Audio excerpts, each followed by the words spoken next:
Oh, yeah. Good morning. What's up, everybody? Welcome to Philly with John Marks on PHLY, as always presented by BetParx.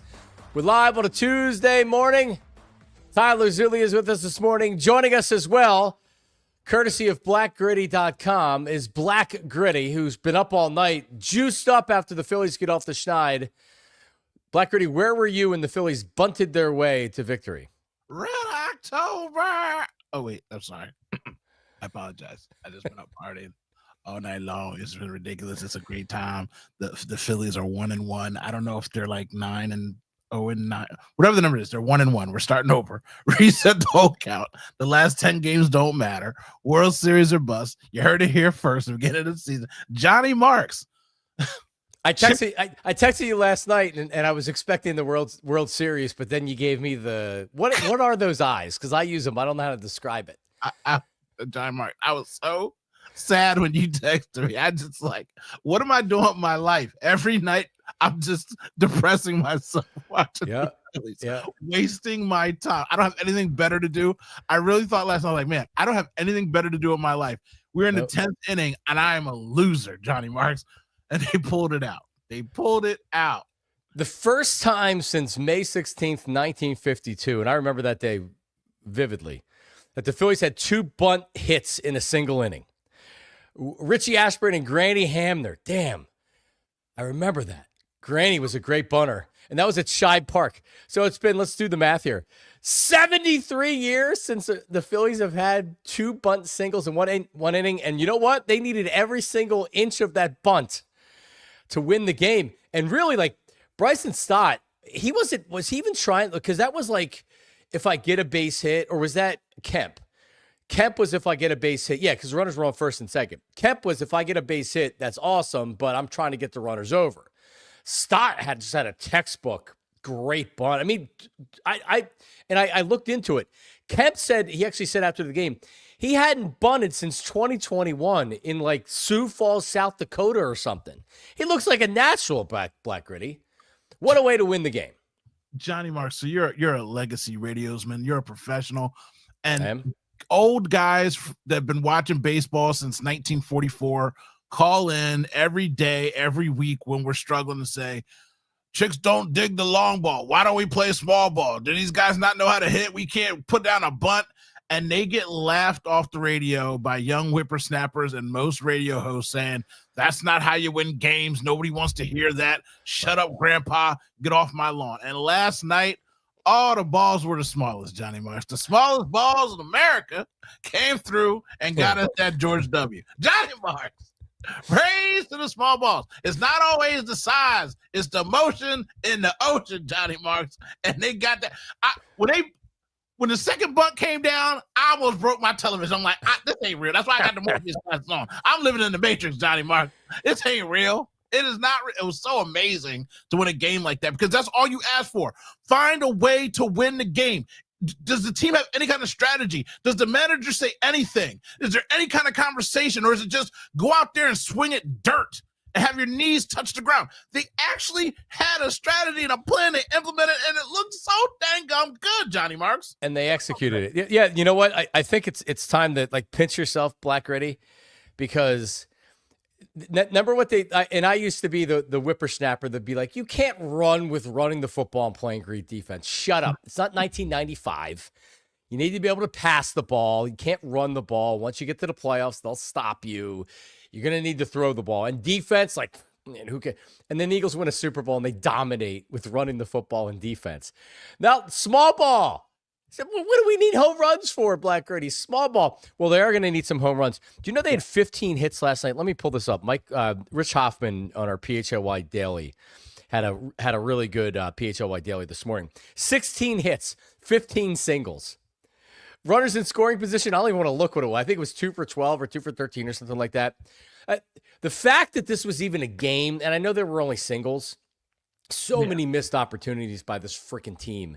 So they got the win last night. They got off the schneid. The Cubs are a really good team. So I'm happy. Zack Wheeler looked great. 1,000 K. Yeah, how about that, man? 1,000. Get the wheels wheeling. I don't think right there. I don't think we realize how many years he's been with the Phillies now. Zack Wheeler. I mean, he's like, that's the team he's been with the longest, right? And God, he's so good. Man, he's so good. So it was 5 of 16. Tyler chimes in. It was 5 of 16 with runner in scoring position because of the 11th inning. All right, well, whatever. Outside of that, it wasn't Base a great loaded, night. 1 out, no run scored. That's the Phillies for you, baby. Over and over again. It is. JT was able to get a hit after he ground into a double play earlier in the game. I mean, like, so here's what I'm saying. They got to win last night. I'm grateful for the win. You know me, dude. I'm not for the most part, I'm not going to come on the air the next day and be like, yeah. The reality is they were fortunate to get a win last night. And you're looking at a team right now that when Schwarber isn't hitting home runs, they struggle to score runs. Castellanos, for the most part, has been really good all year, and that really hasn't changed. He had 3 hits last night. He's solid, man. He's consistent. He's going to give you, like 275, 280. But the bottom of that lineup, and you hope now with Otto Kemp having 3 hits last night, he's able to do a little bit more. But like it's stale, and there's still something missing. Bohm comes up last night. You look at the box score, and it's like, oh, Bohm, 2 for 5. He grounds into a double play with runners on first and second with no outs. And he grounds into a double play where the third baseman just steps on third, fires at the first, bing, bang, boom. And it's like, boom! God! I don't know, man. Like, even after a win, it's still very, very frustrating. Oh, I put this shirt on to try and make myself feel better about my life.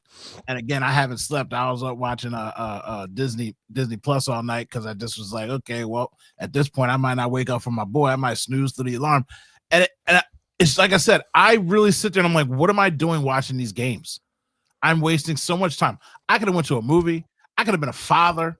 Like, there's a lot of things that I could be doing other than watching them lose in the fact that they're losing. And I don't, God, I hate feeling this way because it's a long season. It's just in a rut. I get it. I know. But when you're losing to trash cans, that's what really bothers me. When you're losing series to trash cans that you should be knocking out, there are issues. And again, Bryce, thank you for choosing me, but it's always the same thing. Bryce is hurt. Bryce got to get ramped up. Bryce got to get back. Oh, Bryce is slow. He'll get hot by. And I'm like, what are we doing? Bohm is useless. And are we going to do anything in the trade deadline? The last 3 seasons would tell me no. So I don't have any hope, faith, or happiness other than saying we're winning the World Series, Johnny Marks. They're going to do something. It's whether it's effective or not. Because I'm trying to figure out what they're going to do because you have a lot of outfielders. You have a bunch of outfielders. And you have guys that just, I mean, honestly, for like Marsh had a good game. Marsh has been pretty good recently. Yeah, and I was going to send Marsh down. Marsh dug his way out of a hole last night. You know what I mean? You got the water sprinkled on him, and mini daycare revisit. You know what I mean? They went back to daycare. I don't want to see that. But I mean, Bohm and Marsh, like they kill you, and then when they do something like that, you're like, okay, But again, we've lost 19 out of the last 28,000 games, Johnny Marks. Yeah, it's not okay. So Stock comes in, pinch hit for Sosa, and he got the bunt in extra innings, but he also grounded into a double play when he came in to pinch it for Sosa. So, like, honestly, someone had commented on this yesterday during the show, and it really is true. When you're building a team, you need an influx of the younger players that aren't making a lot of money that develop before your eyes into either stars or above average players or whatever. Like even a solid everyday player is you need those guys in your lineup, especially when you have a high payroll and you're paying so many players, right? Yeah. And when I look at this team, listen, Trey Turner's hitting 300. So his defense sucks and everything else, but Schwarber's been a stud. Castellanos has been fine, but young player, boom. Young player, Stott, young player, Marsh, Rojas to a lesser extent, and then you have a free agent signing in Kepler. Those guys have been a zero. And it's probably not fair to call Bohm a zero, but I still these guys have to develop into better players than what they are. And the fact that they haven't, when Bryce goes down, when Schwarber isn't as hot, you can't expect these guys to carry your team all the time. This is where the other players need to step up, and they haven't. Yeah. So when you look at this team, a lot of their offensive struggles are because Bohm is kind of average, because Bryson Stott has been ice cold for the last month and a half. And like, you need these players to step up, and none of their young players these are first round draft picks too. These aren't like, oh, well look at like Otto Kemp is a mid-round draft pick. These are first round draft picks. You're not getting a lot from them, and it hurts the team. As James Bond just said during the comments, can we get some actual young players up here? Can we bring up some young talent and get some blood? Like, at this point, I'm tired of hearing about all this, AAA, AA. Get some of these guys up here before the trade deadline so I can see how they play in the majors, so I can know what we need to do. Like, you got all these guys down here hitting and going on this. Bring them up. You're losing every other game anyway right now. Change something up. Bryce is out. I mean, like, do something. Just sitting here with the status quo was killing me. Like I said, Marsh got a little reprieve, but I want to Marsh out. I was like, yo, give me one of them young Thundercats up here and go send Marsh somewhere. Send Bohm down somewhere too. I need new blood. And even though the blood's still the same salt with no pepper, I still need something different, Honey Mike. They need to do something before the trade deadline so we can see what we got going on. This portion of the program brought to you by GLAT Hair Restoration, GLATHairMM.com, 610-980-4000. You can text them, 610-980-4000. As Tyler Zulli in the house, he was up late doing a Phillies recap.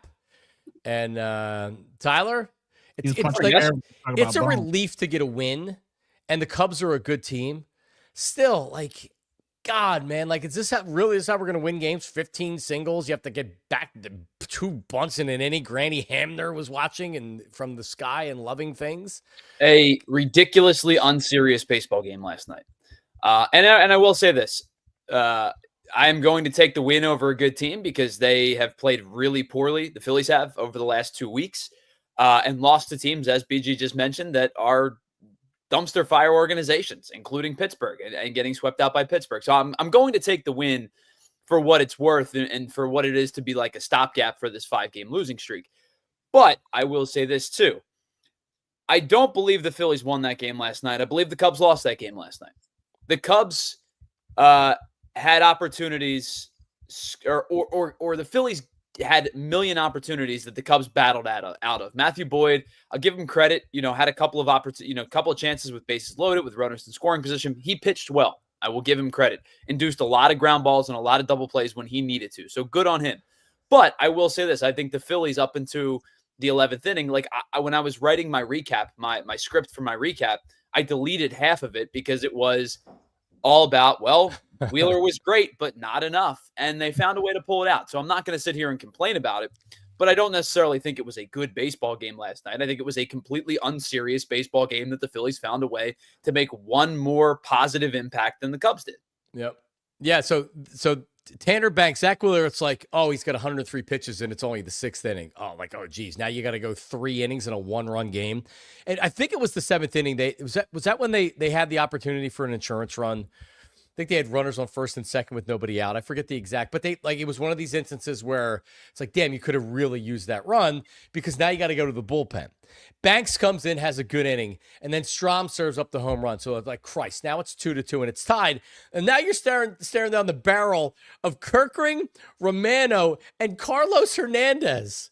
So how does every Phillies fan feel out there, Black Gritty, looking at that? And it's like, but somehow they got it done. Hernandez gave up the run, but that's with the runner on second base. And he did give up a base hit, but still, like, you were able to get it done.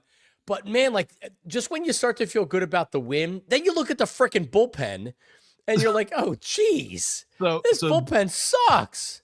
This is the moment when somebody like Tyler or any baseball guy that's a baseball guy could tell me I don't know ball. They could just sit there and say, like, you don't know nothing about baseball. And in moments like this is absolutely true, because we did text during that game, and I was literally thinking about, like, why am I wasting my life? And then we stopped texting. I watched the game, and then a couple bunts, and I'm sitting here like, oh, and I'm like a little kid. I'm like dancing around the living room, and I'm so happy. I forgot about all the stuff I'm supposed to be upset about, because it's just something I want to see happen more often. And the fact that they did it and pulled out when I had given them a loss it does wash away everything because we've been doing so much losing. Everything Tyler said, everything you just said is absolutely right. But this is when I'm just like fanboy, like, please, can I just have something? Can I just have something to be happy about? I forget everything that happened besides Marsh smacking that ball and a couple bunts beforehand. It was an amazing game. It was an amazing game, Tyler. Don't tell me. And that's what I said in my recap was like, we can forget about everything that happened at least for 24 hours because of the fact that they won the game. And at the end of the day, that's all you're asking for. Yeah. But I think your point about playing small ball and there is that old school baseball feel of like bunts win game, small ball wins game. And I 1,000,000% agree with that sentiment. I think that small ball still absolutely has a place in baseball. I understand it's tailored now towards launch angle and hitting home runs and driving the ball 485 feet, and strikeouts don't matter as much as they used to.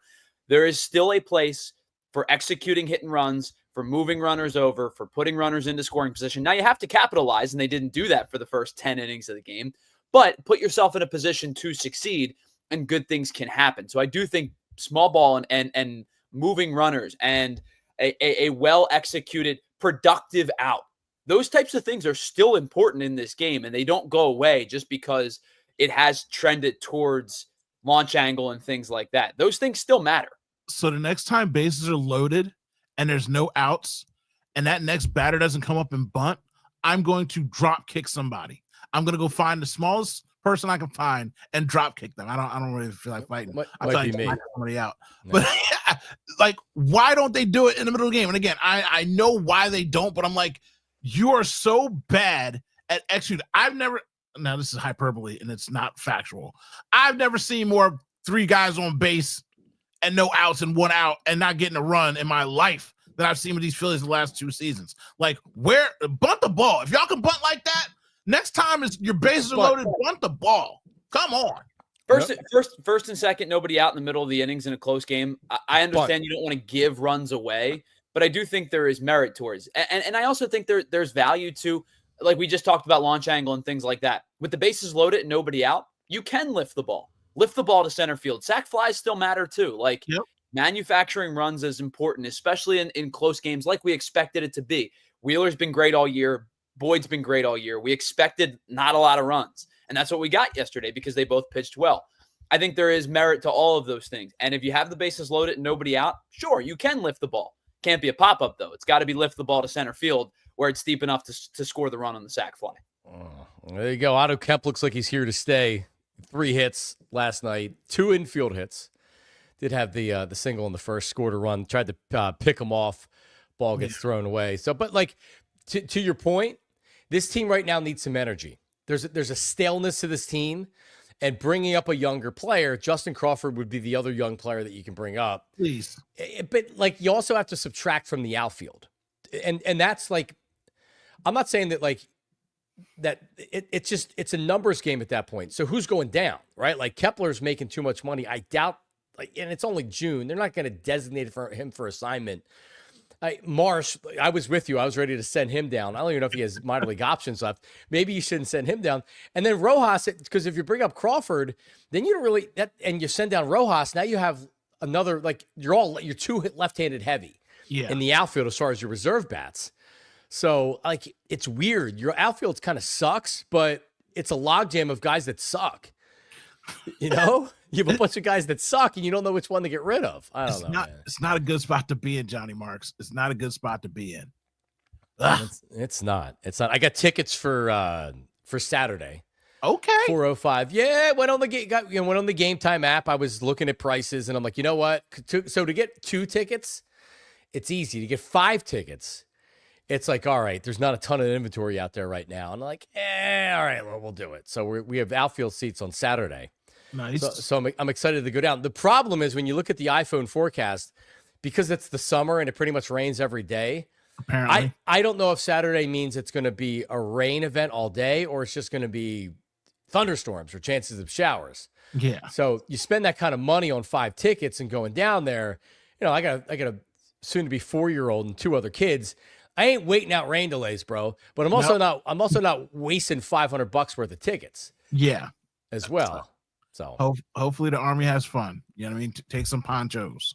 So then we go to the rally house last night, and because my wife's like, I want to get them like little jerseys, and I'm like, all right, like, so we go, and like I'm trying to tell her how expensive they are, and she's like looking at them or whatever, like $100 without a player on the back of them, and I'm like, yo, jersey.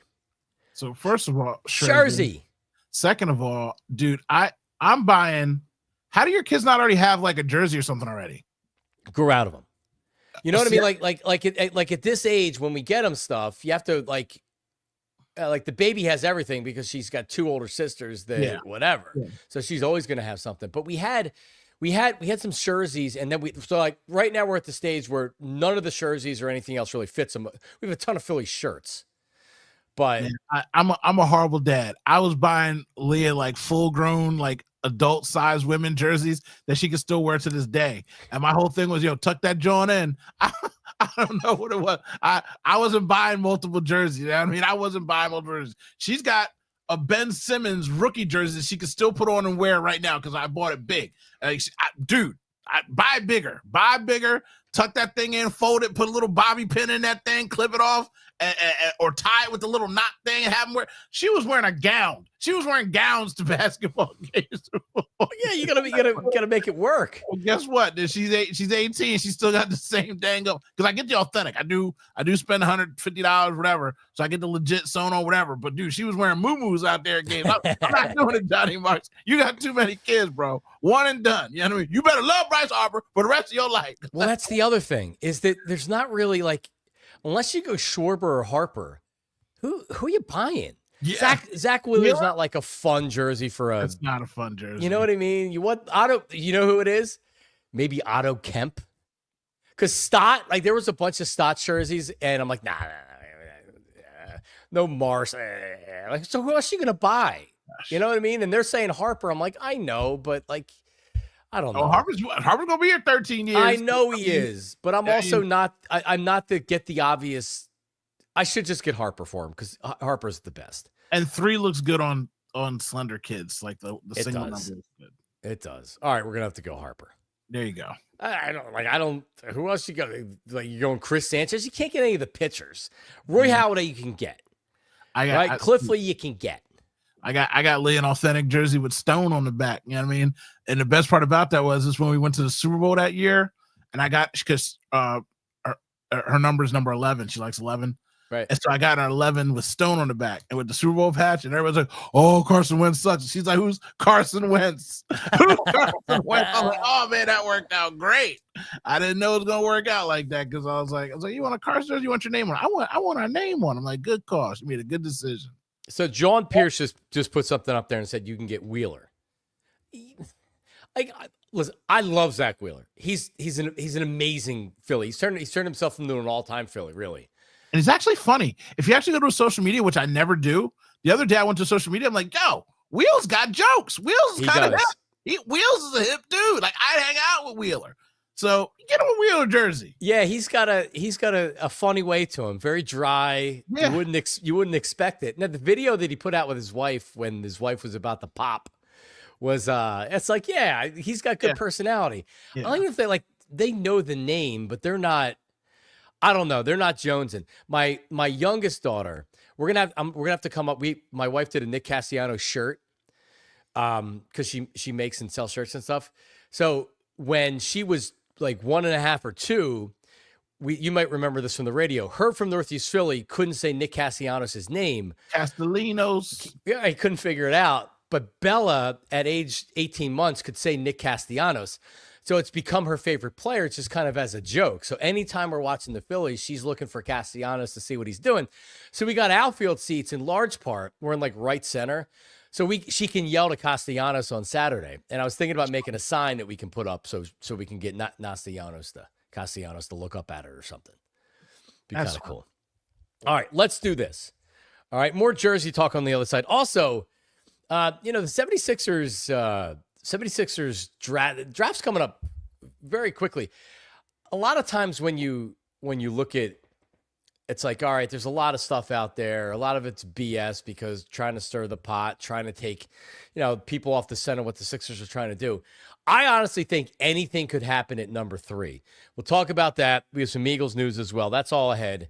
Philly with John Marks. Don't go anywhere. Back 2-2. All right, so listen.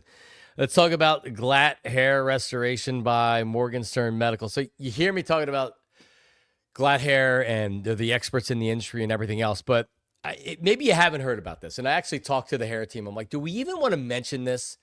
Because you can go overseas and get hair restoration. I think Turkey, not the cold cut, but the country of Turkey is where you see a lot of people that they're going. And it's like, oh, you save so much money.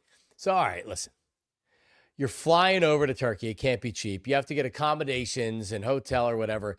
And then you're in Turkey. Or then you're in some country where, are you going to leave with your kidney, right? Are you going to wake up in a bathtub full of ice, right? If you're thinking about doing that, don't. There's no follow-up care. I go to see the GLAT Hair team minimum once every year.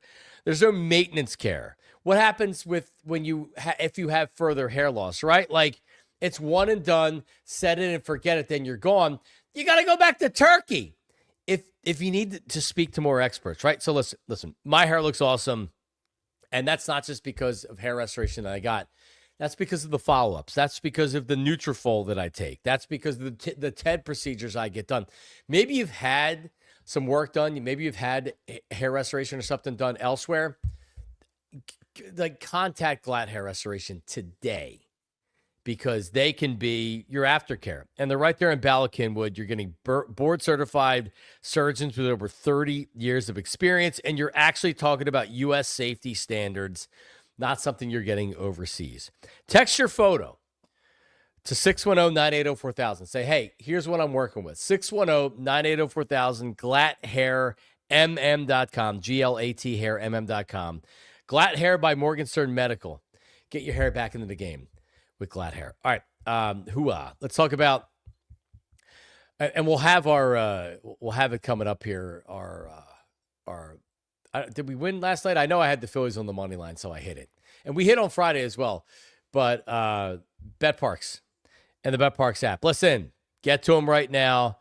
It's the only app I would ever recommend to bet sports. And to bet, to bet all your favorite casino games right from the palm of your hand. BetParx.com has terms and conditions. You must be 21 in PA, New Jersey, Michigan, or Maryland for BetParx. So we have the finals coming up in pro basketball. Last night you had a hockey final. So both series are 2-1. It's a good opportunity if you still you think maybe Indiana still has a chance to win this series. Bam, you can get in right now and make some serious money. Whatever it is, 5.5-point road underdogs. Tomorrow night, Pacers, 5.5-point underdogs. Maybe you like them to even the series up. Maybe you like OKC. Whatever it is, get to the BetParx app right now. And we're talking about live table games, blackjack, roulette, poker, craps, hot online slots, everything you need right there. And new users get $1,000 casino bonus back if you're down in the first 24 hours. You bet Parks. Gambling problem. Call 1-800-GAMBLER. We're back. Philly with John Marks. Black Gritty in the house. We are back. In the house. Red October is in the house right there.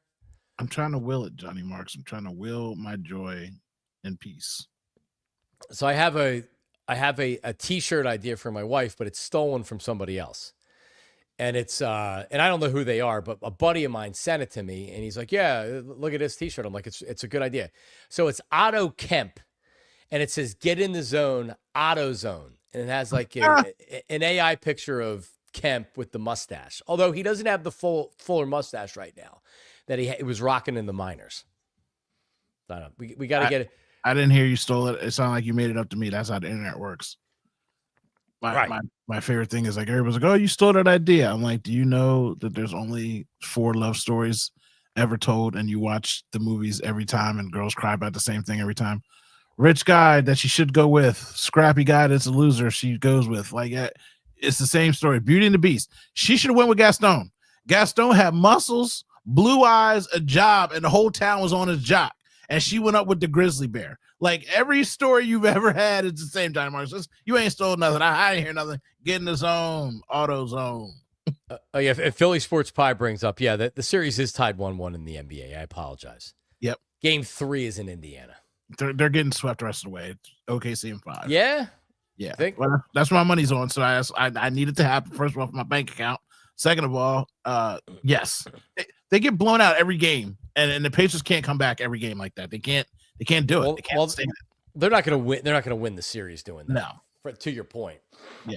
All right. So, by the way, happy belated birthday to Allen Iverson, who turned. You see how old he is, Black Goody? 50 years old. Damn. AI is 50 years old. It makes me feel old because in my mind he's still 34. Like that's how I feel like. He's still Bubba Chuck at the Fridays drinking Coronas and yeah. He we don't obviously we don't do it on here, but back when I was on the radio a couple times on the anniversary of the For Who For What, I cut it down. I cut the whole thing down, the press conference down to like, I don't know, 20 minutes, 15 minutes. I forget what it was. And it was so good. And when you listen back to it, if you want to get into his body, you can totally understand what he's saying. And like, it's, it's ridiculous. Practice, talk about practice. But like in his head, he's this unbelievable superstar. It's like, okay, yeah, I know I'm supposed to be at practice, but like the game. Now, meanwhile, what he doesn't understand is his entire team resents him because he doesn't show up to practice, and he's, half drunk when he does show up, and he's laying on the floor in the gym or whatever. But still, like when you listen back to that, it's like, all right, like you can see how he got there. He left the facility. It sure looks like he smoked something when he left and he came back. Eyes were a little bit puffy and bloodshot, but it's like one of the most amazing things to listen to. Didn't his friend pass away? One of his best friends from childhood passed away. Yes, passed away. So emotionally, he was in a certain spot. He's like, I have somebody in my life just lost their life. I'm going through all this stuff, and we're talking about practice. And again, everybody on my team want to cry and complain. I'm out here going up against Shaquille O'Neal going at the rim against Shaq. And I got McKee over here and Mutombo over here going like this. And you talking about me in practice? What are we talking about? That was one of the most egregious things I've ever seen in my life. And now we can laugh about it and it's funny. And, people mock it and still bring it up to this day. It was in Ted Lasso did a great reenactment of that. Yeah, it was funny. Oh, man, it's just a classic thing. But I'm like, my friend just died, and y'all in here are coming at me like this when I'm the one out here, 165 pounds soaking wet, getting thrown all over the court, and you worried about practice? Because he says, yeah, I know I'm supposed to be there. Yeah, I know it. But we talking about practice, man. Wow. Not the game. Not the game. I know it. I'm supposed to be in practice. But we talk about practice, man. It's one of the only few times, like when I hear an athlete have a conversation where I felt like it was a father talking to his son. Like, hey, you got to show up. I know, Dad. Like, you're supposed to take the trash out. Why I got to beat you because you don't take? I know I'm supposed to do it, but I mean, I got stuff to do, Dad. Right, yeah. It's like, so funny. So it was great. It's never going to end. Throughout time, it'll last. But, man, they did him dirty. He started off with my friend passed away, and that's never in the clip. Nobody ever brings that up. Nobody ever starts with that. It's just, so you don't want to be like, Iverson, you got to show up for practice. Okay. Right. We're talking about practice, man. Yep. All right, 76ers, Black Ready. I don't honestly, and I think that this is like, and really the draft starts at pick 3. So Morey, is he trying to get people off the center what he's trying to do? Does he like a player and he wants to trade back for him? To me, what's the feel for you? My feel right now with the Sixers is they're either unsure who they're going to draft or they would take a number of players and they're comfortable trading back to get more value because they view players in a similar vein, right? Like maybe they think Ace Bailey has the highest upside, but they're also worried that he has the biggest bust, right? So what's your feel right now with the Sixers and their draft plans? If they don't take the best available general consensus person, I don't know what I'll do, but it'll be a problem. Like, they have to take whoever doesn't get drafted, they have to take the best one. They drop back, they trade back, I'm out. They trade for another player, I'm out. There's nothing they can do to satisfy me because Morey shouldn't have this job anymore. Nick Nurse is going to be out, and B is going to be gone, and they're going to have to trade. All I have is youth, Johnny Marsh. All I have is hope. Baylor gives me 4 years of pre-bust. He's 18 years old. I'll sign up today for 5 years of hope with that kid because I got McCain out here shooting lights out. I got Smiley making me happy. Those two dudes right there are vibe guys that just make me at least want to watch basketball. So you give me an 18-year-old young Thundercat, they better draft him, Johnny Marks. Him or Harper, they better draft one of them two. I will. Oh, Tyler, you don't want to be around me, Tyler. I might smack you, Tyler. They don't draft him. Whoa, Tyler, they better not trade back. Yesterday, I heard the right now it's the Joe Dumars is now running the Pelicans down in New Orleans, and he loves Ace Bailey. I hear the Sixers, a lot of people are saying the Sixers like that Duke center. And they could trade back to 7 because the Pelicans pick at 7, pick up a player, and they move up to 3. You get the player that you want. I mean, drafting a center is hilarious. I don't know. Tyler, would you say that I firmly believe I think right now the best chance of happening is they trade out of that pick. That's just my feel with everything that's going on right now. Maybe they don't know what they're going to do because they're trying to sniff around and see what they can get. But if you read most of the insiders out there, the Sixers are shopping that pick, which means they're not sold on Ace Bailey. Because if they said, oh, Ace Bailey's the slam dunk, they're not shopping the pick. Yeah, I think they're trying their best to make it seem like they have one guy in mind. Because the more it expands, the more that teams are not going to want to acquire that pick. Because if the Sixers say, hey, we've got 4 or 5 guys that we like, that we could pick somewhere between 3 and 7, well, then the team at 6 or at 4 or at 5 is just going to go, well, we'll take our guy at 5. Like, if you like 4 or 5 different guys, we're not trading up. Because if you don't take a guy that we like, then we'll take him. If you do take a guy that we like, then we'll pivot. But if you think that you've got 4 guys that you're comfortable with, we're not giving up assets to move up. So I think what the Sixers are trying to do is they're gonna try to say, we've got a guy. We're not telling you who that guy is, but we've got a guy, and that's our guy. And unless you move heaven and earth for the number 3 pick, we're not going to move it. That's not how the Sixers feel. I have no insight. I have no inside information. I just firmly believe that the Sixers feel like they are in a position where they could take a couple of different guys, and they're going to try to push the narrative about, we like one particular guy, and if you like that guy as much as we do, better pay up and come get him. So, Black Gritty, here's why it would make sense that they trade out and they try to get something for this year. Because Daryl Morey's his ass is on the line. He's on the hot seat. So if you draft Ace Bailey at 3, guy's going to turn into a star because they're not going to. But you know what I mean? Like he doesn't help them this year. As maybe he's a part of the rotation, but if Morey's able to trade back, get the player that they like, and get a player that can help their rotation this year, because really, what are they going to do? They can't re-sign Yabusele and Grimes and bring all these other things in here. Now, one of the other things that's out there, and I saw somebody in the chat put this up there, that Nagandi went on with Anthony, and it seemed like he was talking about KD being a 76er. I mean, I don't believe that. If they don't draft the top consensus player at the 3rd pick, someone's going to die and you won't be able to catch me because I got my gloves ready. No DNA will be left.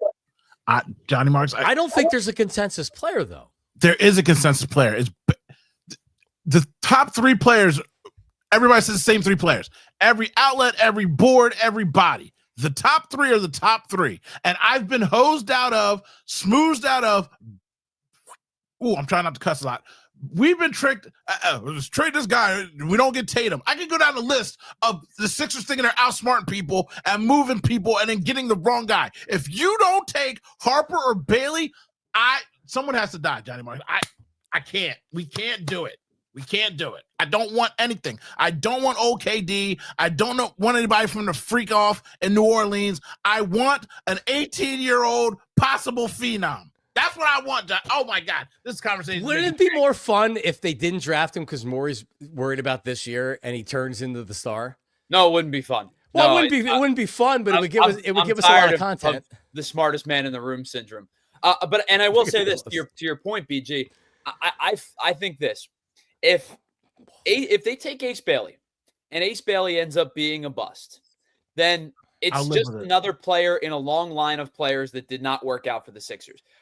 If Ace Bailey ends up being a bust, and let's say VJ Edgecombe or Trey Johnson or whomever ends up being a good player, I can live with it because I think Ace Bailey's ceiling is really, really high. I think Ace Bailey's floor could be very low. Well, not very low, but low for a third overall pick. But I could live with it. If the Sixers end up taking Trey Johnson or VJ Edgecombe or Malawak and Ace Bailey becomes a star, that's where people are going to have a problem because you went smartest man in the room syndrome again. And I think so if you take the guy who seems to be the consensus number 3 player and he doesn't pan out and Edgecombe or Johnson or whomever ends up being a good player, Sixers fans are going to go, that Sixers once again. If you try to outsmart everybody and take Edgecombe or Trey Johnson and Johnson becomes a player who gets exposed defensively because he's not able to keep up, or Edgecombe, whatever, doesn't work out, or Malawak is not the center that you expect him to be, and Ace Bailey becomes a star, people are going to be pissed. I haven't been disrespectful for you in a long time, Johnny Marks, but I'm going to tell you this. You've got a great life. But everything that has ever gone wrong in your life is because of this attitude. You love the drama. It's in your heart. You secretly just want pain and suffering people. You feed off of it. And that's what's wrong with you, Johnny Marks. Get the hate about your heart and let me just have a chance, Johnny Marks. All these other options are just so – and I've been and they've been killing me for years, Johnny Marks. I just want hope. God, they better not do nothing you just said. All those options are feasible. And every time I read one of those articles, I get sick. Murder afoot, Johnny Marks. Murder afoot. I need to stop. Just so you know, your those gloves, man, your DNA will be all over the place, man. You can't just do gloves. These are orange gritty gloves. I got an orange gritty suit. I look like the Lorax when I go out murdering people. Head to toe, my brother. I'm suited and booted out here. I'm ready to rock. Now, if I asked you guys if the Spurs do something unexpected and they take Ace Bailey at 2, then there should be no question, correct? Like, yes. Dylan Harper should be the selection without a second's hesitation. Yes. Yeah. Yep. That's the only thing that could throw a wrench into this is if the Spurs go off the grid and don't take Dylan Harper at 2. But we're still taking the top 3 consensus. That's my general in that situation, you are still taking a top 3 consensus player, correct? Is Sean Bradley available? That were the Sixers, but he's 7'6" and he can shoot. Awesome. And we again, I've seen this movie over and over and over again. Eldon Brand allowed, because this is the guy who gets the freest money in America. Everybody brings up Maury, but Eldon Brand, you went out there and gave another player the Chris Webber Eldon Brand contract when you know it didn't work for the Sixers before. They literally did the same thing with Paul George. You go out and get this old guy on his last heel and you overpay him. It's the Philadelphia Sixers slap it on special. You know that? What's that little flex seal? That's what Sixers do. They get an old guy, overpay him, and it never works out. And the fact that Eldon Brand signed off on that twice, you did it with Horford, and then you backed up and double. Johnny Marks, they better get me Champ Bailey. Johnny Marks. Nope. Okay. But honestly, this is awesome because there's anything could pretty much happen. So we'll see. No, I'm just resigned. I'm resigned to the fact that whatever they do, it's gonna be wrong. Screwing them. Yeah, it's gonna end up screwing them up. Yeah, Ace Bailey. If they take Ace Bailey, you know what? To your point, Black Ready. Back when I worked at WIP, you had the $1 billion Powerballs that were coming up. And it was so annoying because I don't want to buy Powerball tickets. I don't want to be involved in it. I don't want to pool money together. But God forbid if the work pool wins the Powerball and I'm not involved, people are going down with me. All right. Because it's not just going to be me that goes down. Other people are going down as well. Right.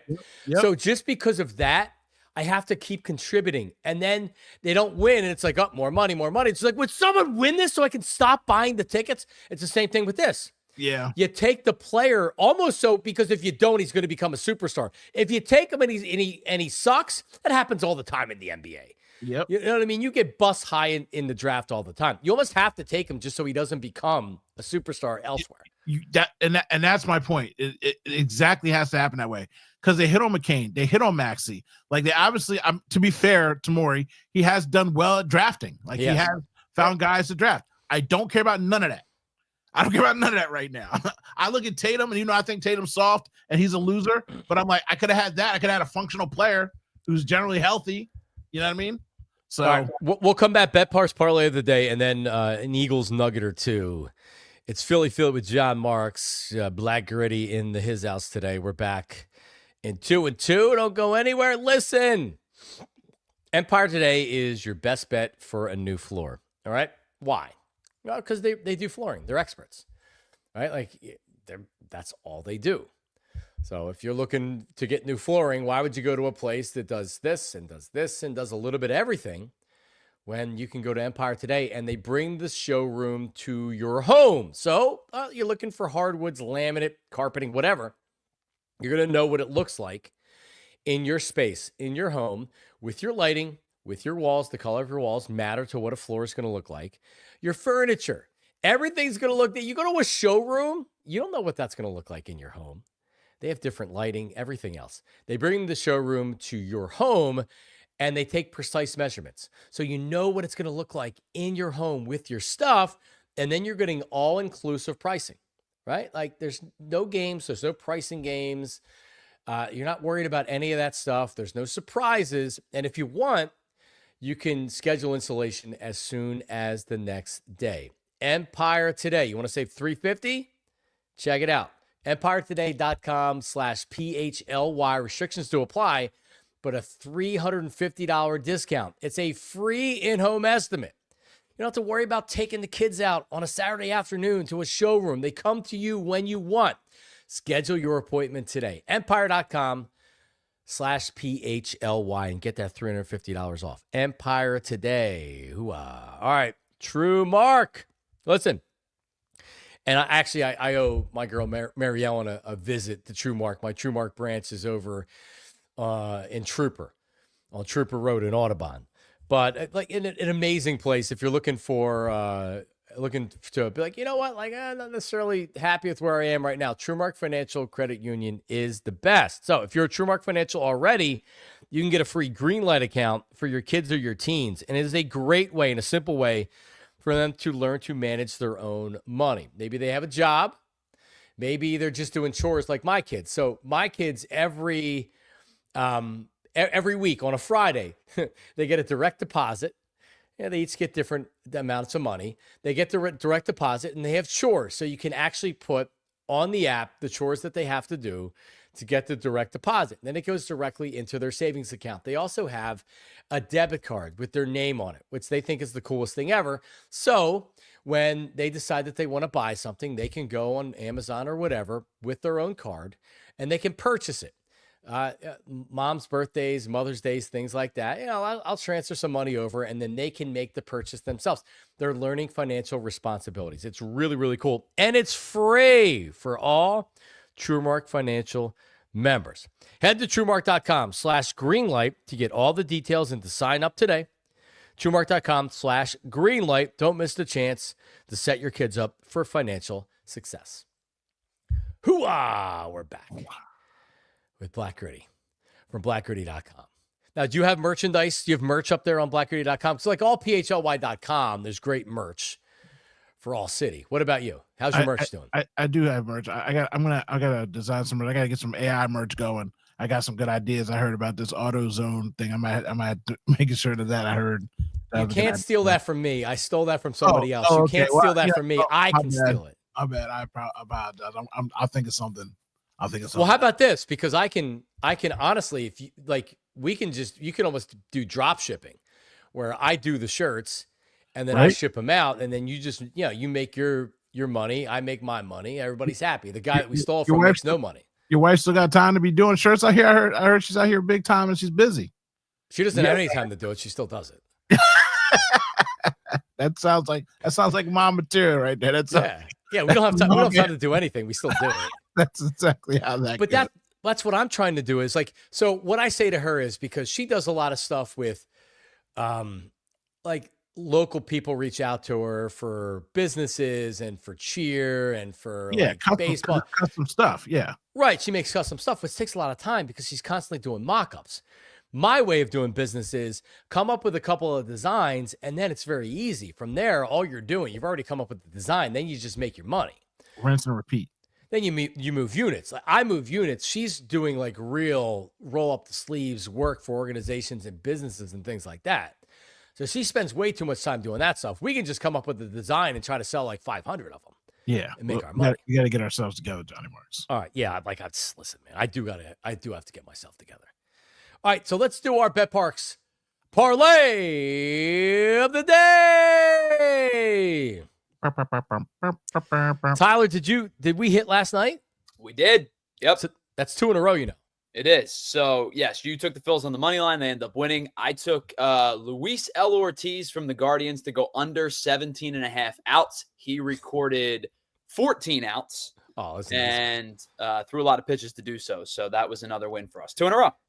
And you know this, Black Gritty, Tyler's hit 6 in a row. What? Yep. 5-0 last week. Yep. Tyler. All right. Well, Tyler, what do you got today? You can. All right, I'm going to the Nationals Mets game today, and I bought this down a strikeout because I don't know. There's just a weird feel for 6.5, so I bought it down to 5.5. The odds aren't amazing, but I'll take -195. I'm going to take Mackenzie Gore over 5.5 strikeouts tonight against the Mets. I was kind of tempted to play the 6.5 because it got me up to +104, but I just feel really weird about it. He's made 13 starts this year. He's broken 5.5 in 12 of them, and the one that he didn't, he had 5. He leads Major League Baseball in all of strikeouts with 108. We're going to look back on this season because of the fact that he's not going to win a ton of games because the Nationals aren't going to win a ton of games. But we're going to look back on this season as one of the quiet, really, really good years of baseball for Mackenzie Gore. He's going to break 200 strikeouts easily. He's already at 108 through 75 innings pitched. So assuming he stays healthy, he's going to continue to strike out a lot of hitters. I'm going to take Mackenzie Gore over 5.5 strikeouts at -195. All right. -195. Nice. Seems like a nice safe bet for you there, Tyler Zuli. What do you, Black Gritty, what do you got? So as I said earlier, and I've been saying for the last 4 weeks, and I can extend my bet to have an extra day, take OKC money line tomorrow night. They're going to get that Georgia W. So it's an extended wait for a win for my part of our parlay, but I'm guaranteeing it because, again, OKC in 5. All right. So I was looking at the Phillies game tonight. Is anybody else kind of waiting for Abel to come back down to earth? Yeah, he's looked great in AAA all season. He's looked great in the majors so far. I'm not. I think this is going to be another good start from him. This is what drives you crazy about watching the Phillies like you watch the Eagles. You have the ebbs and the flows. You have the ups and the downs. They go 9-1 and 10. They go 1-9 and 10 right after that. I'm taking the Phillies on the money line and Abel tonight. I don't know if it's going to be pretty necessarily, but I'll take him at -115. My only concern with Abel in the last start was the Blue Jays hit him really, really hard, and then they hit the ball right at guys a lot of times. Yep. So if he's able to kind of balance that a little bit and not give up as much hard contact, because at some point hard contact is going to find space in the field, and right. Then it ends up being a 4-run inning or something like that. He's pitched really well. 1 run over 11 innings pitched. I'm not going to say I have fear. I'm going to say I'd like to see that hard contact come down a little bit because he didn't give up much against the Pirates. He gave up a lot more hard contact against the Blue Jays. Right. More starts, the more you get scouting reports. Guys are going to start sitting on some of his all-speed stuff, figuring out how he pitches or whatever. So I guess we'll see tonight. All right, quickly with some Eagles stuff here. So Jaire Alexander, the Packers have been trying to trade him since, really the season ended, and there were no takers because the guy can't stay healthy. He's a corner, very good corner from Green Bay, but he's getting up there in age a little bit, but he can't stay healthy. So he's 28. Man, he has missed a lot of time over the last couple seasons. So, of course, I think Eagles fans do this more than anybody. Anybody. Any player that becomes available. I remember getting Joe Horn on the line when I worked with Mike Missinelli, because every wide receiver that became available or that wasn't signed, Anquan Bolden was going to be an Eagle for I don't know how many years in a row.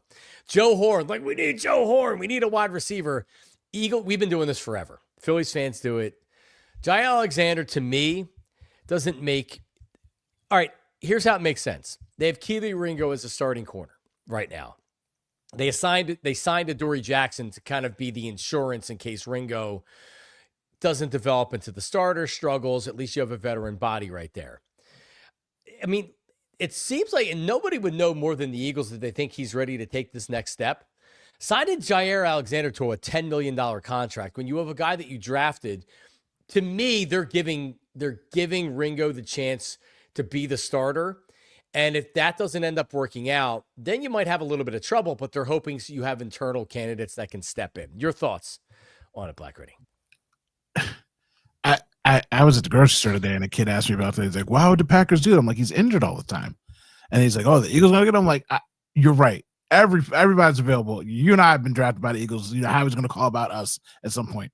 My thing is, if he's super cheap, pick him up. But if they did that, I know 100% that I'd be happy with it, because Vic Fangio knows what kind of guys he wants. There's enough tape on him. If Vic says, I want that guy, get him on a team, I'd be fine with it. But for right now, everything you said is accurate and correct. We got the guys on the team. We got to give him a chance. But if Vic likes him, if he knows somebody seen on tape, likes the way he plays, if Vic wants anybody, I'm happy with it. Right. And Vic, I trust right now. So it's a matter, does he sign soon, or is this one of these training camp wait and see things? And of course, that's all going to be dictated by the interest and how much money is being offered. But to your point, if it's training camp and he's waiting to see who he's going to sign with, they'll get a little bit more of a look at the Keely Ringo. I mean, the Eagles aren't going to say all offseason, it's his job, it's his job, it's his job. And then in training camp say, oh, well, we're going to sign Alexander, unless they feel like, yeah, he may not be ready, or he may never be ready for the starting spot. So, like, I'm not going to sit here and tell you that I have a ton of confidence in Ringo being that guy. But like you said, if Fangio is comfortable with him being the starter, then I'm comfortable with it. I mean, ultimately, you have to lean on him with everything. And that's where I'm at. It's super simple. It's basic. It's not sexy and it doesn't sound fun. But I mean, at this point, it is what it is. But I think he might be one of those guys that, like, holds himself out a little bit until training camp. For sure. Someone's going to get injured. Someone's going to, you know what I mean? Put yourself in the best position possible. Because this isn't the beginning of free agency where teams are flush with cash. Yeah. The teams that are already signed guys, right? Remember Steve Nelson, the Eagles signed him late in the process, however many years ago that was. So those guys make a little bit more money. But I was reading this morning in our PHLY Daily. I think Jamie yesterday on the Eagles show had said that he could make maybe 1 year $10 million. Like, well, if that's the case, the Eagles aren't signing him. He's not going to make $10 to $15 million a year. Like 5, 6, 7 on a 1 year deal. 5, 6, 7 sounds good. All right, maybe. And that's also if you don't think Ringo can do the job. And it's important that you develop these guys. When you look at what the Eagles have done well, they've drafted in the mid rounds well, and these guys have stepped into starting roles when needed. Milt Williams wasn't necessarily a starter last year, but he played, as many snaps as Jordan Davis did, and he was really a starter. That's what you have to hope from Ringo this year. Yeah. The Eagles just don't the Eagles spend a lot of money. I don't think that they have an extra $10 million already to just throw in a corner because they're like, yeah, well, we'll sign this guy for a year. I don't know. And they're going to make, and Howie always makes other moves anyway, too. So, again, we got to get through training camp, got to get through healthy, got to get all the things. You got to have some cash stashed away in case you got to make a move. If you are watching on TV, we'll slide on over to allphly.com to watch the rest of the show. We're in overtime.